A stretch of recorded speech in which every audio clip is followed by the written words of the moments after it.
Everyone, আসসালামু আলাইকুম। আজকে আমি তোমাদের সাথে শেয়ার করব আমার গ্লোয়িং এবং হেলদি স্কিন কেয়ার। আমার এই গ্লোয়িং স্কিনের পেছনে কোনো একটি মাত্র প্রোডাক্ট দায়ী না। অনলাইনে এই ধরনের কথা খুব বেশি শোনা যায় যে এই একটি প্রোডাক্ট ব্যবহার করেই আমার স্কিন গ্লোয়ি হয়ে গিয়েছে বা আমার স্কিনের সমস্যার সমাধান হয়ে গিয়েছে। এটাই আসলে তোমাদের জন্য বিপজ্জনক ফাঁদ। আর এই ধরনের কথা আসলে আমার এনজাইটি হয়। তাই আজকে আমি তোমাদের সাথে শেয়ার করব আমি কিভাবে আমার স্কিনটাকে হেলদি রাখি। প্রথমত, আমি যেহেতু স্কিন কেয়ার প্রোডাক্ট নিয়ে রিভিউ করে থাকি, তাই আমার স্কিন কেয়ারটা সবসময় সেম থাকে না।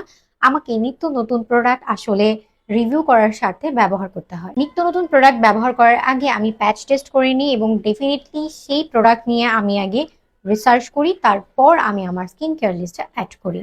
দ্বিতীয়ত, স্কিনে কোনো সমস্যা হলে এখন আমি আর আসলে হতাশ হয়ে পড়ি না। স্কিন কেয়ারের প্রতি ঝোঁক এবং এই স্কিন কেয়ারের জার্নিটা আমার শুরু হয়েছিল সেই 5 বছর আগে আমার স্কিনের ডার্ক সার্কেলের সমস্যা থেকে। তখন আসলে আমি অনেক বেশি হতাশ ছিলাম এবং যা দেখতাম, যা রিভিউ করতো ব্র্যান্ড প্রমোটার বা ইনফ্লুয়েন্সাররা তাদের পেইড প্রমোশনের ক্ষেত্রে, আমি সেটাই আসলে পারচেস করে ফেলতাম। আমার খুব সহজেই ডার্ক সার্কেল পড়ে যায় এবং আমার স্কিন টোন যেহেতু ফেয়ার, সামান্য একটু ডার্ক সার্কেলও আমার স্কিনে অনেক বেশি ভিজিবল হয়ে যায়।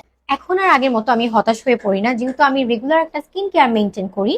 তাই আমার ডার্ক সার্কেল খুব সহজে পড়ে গেলেও আমার ডার্ক সার্কেল খুব সহজেই রিমুভ হয়ে যায়। 3 নাম্বার হচ্ছে, আমি দেখেছি যখন আমি আসলে আমার বডিকে হাইড্রেট রাখছি, অর্থাৎ নিয়মিত 2.5 লিটার মিনিমাম পানি খাচ্ছি, তখনই আসলে আমার স্কিন, আমার হেলথ অনেক বেশি আসলে ভেতর থেকে এনার্জি ফিল দিচ্ছে এবং গ্লোই লাগছে। 4 নাম্বার হচ্ছে, আমি আমার স্কিনটাকে হেলদি এবং ব্রাইট রাখার জন্য আমার প্রতিদিনের খাবারের লিস্টে অ্যান্টিঅক্সিডেন্ট আছে এই ধরনের ফুড ইনক্লুড করে রাখি। নাম্বার 5, এটা তোমরাও করে থাকো, বারবার করে মুখে হাত দেওয়াটা বন্ধ করে দাও। আমাদের হাতে অনেক বেশি জার্মস থাকে এবং এগুলো আমাদের স্কিনে চলে যায় এবং এখান থেকে আসলে একনে বাম্পস বৃদ্ধি পাওয়ার চান্সটা বেড়ে যায়। তো আজকের ভিডিওটা এই পর্যন্তই। আল্লাহ হাফেজ।